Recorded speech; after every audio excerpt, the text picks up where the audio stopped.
Hi YouTube, welcome back to my channel. I'm going to have a series of hopefully quite short videos just dealing with single or a couple of products that I've bought from various ranges, and they don't group together terribly easily, but I wanted to show you what I got and what I thought of them. And the first of those items is a Bobbi Brown palette which was brought out for the holiday season. There are in fact two of these palettes. This one is called Starlight Crystal. The other one was also very pretty. When I looked at it online, it looked warmer and it looked as if the shades were more basic neutrals rather than a slightly party palette, which was why I went for this one. It has a selection of shades in different formats. So Shimmer Wash, for example, is a very light pigment. I'm struggling to say the nearest that Bobbi Brown does to the Tom Ford or Charlotte Tilbury glitters, because in my experience it's a much lighter wash than they give. Then two ordinary eyeshadows, a couple of metallics, a chrome. Well, you can see what it says there. The palette is a sort of reinforced cardboard. It's not, you know, particularly gorgeous quality, but it's quite light and usable and not too huge. So that's definitely a plus. So let's have a little look inside. It's got a magnetic opening, a mirror in the top, as you can see, which is quite useful. And there are the 8 shades that I was quite attracted to. And you can see from the slight smudging that I've had a go at quite a few of them to make eye looks over the last couple of weeks since I've had this. I should say at the outset that I haven't found this a terribly useful palette to use, contrary to what I thought when I bought it. I don't know, there's just something about the colour and more particularly the texture selection that makes it quite difficult to do a whole eye from this palette. If you've got a lid colour, there isn't a great transition shade, or vice versa, unless you literally just use one colour.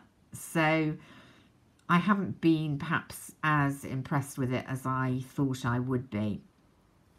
There are two ordinary matte shades, very, very dark. It's looking almost brown there. It's called Smoke, so I think it's a grey shade. I'm looking at it in the daylight. It really does look brown rather than grey, but quite dark.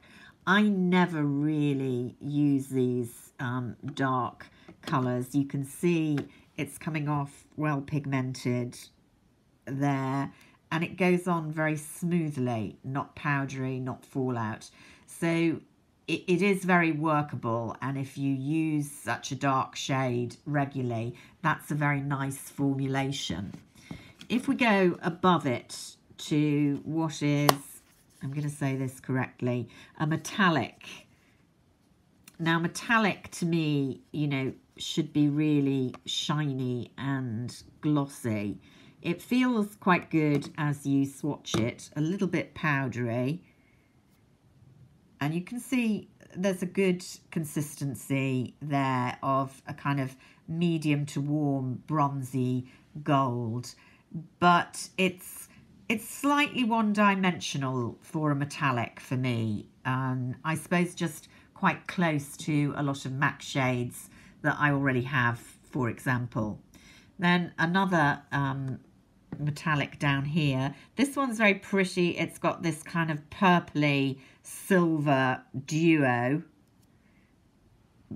but when it goes on, it's just kind of purple, although you can see it's giving off quite a nice little shade here.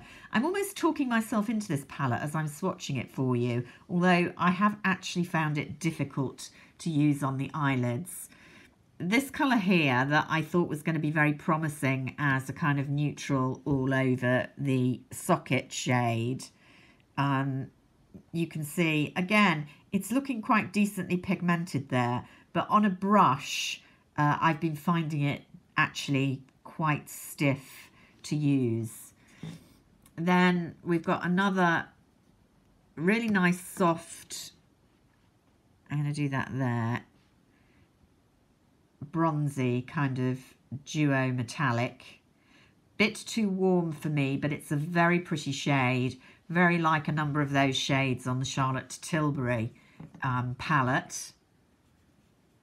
Then a grey glitter, which is quite gritty.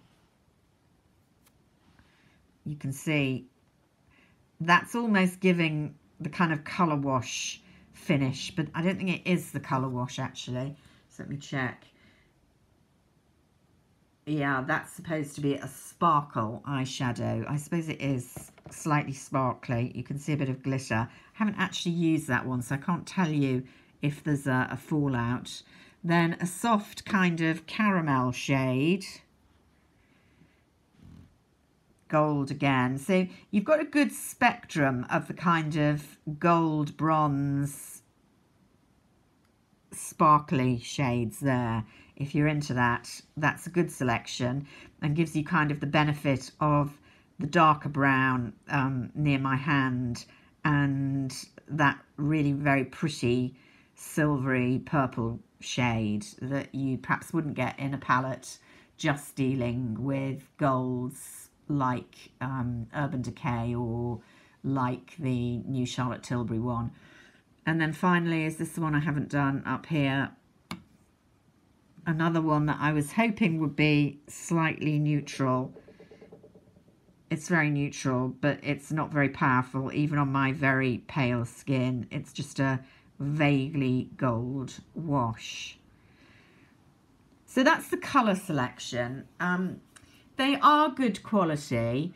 I'll put in the description box below because I've actually forgotten how much this cost. It wasn't in the higher range, you know, the really premium luxury kind of Tom Ford range, and you are getting 8 colours. So I think, you know, my impression was it was reasonable value for fairly quality shades if you feel you would use this particular selection together. Because I think most of you, if you're, you know, fond of makeup, are going to have very similar to most of these shades. Possible exception, that purple silver, which I think is probably the standout shade of this palette, certainly for me, in terms of what I have. And I do have some purples and lilacs. So you can tell from what I'm saying, I'm not dissing this palette. It's good quality.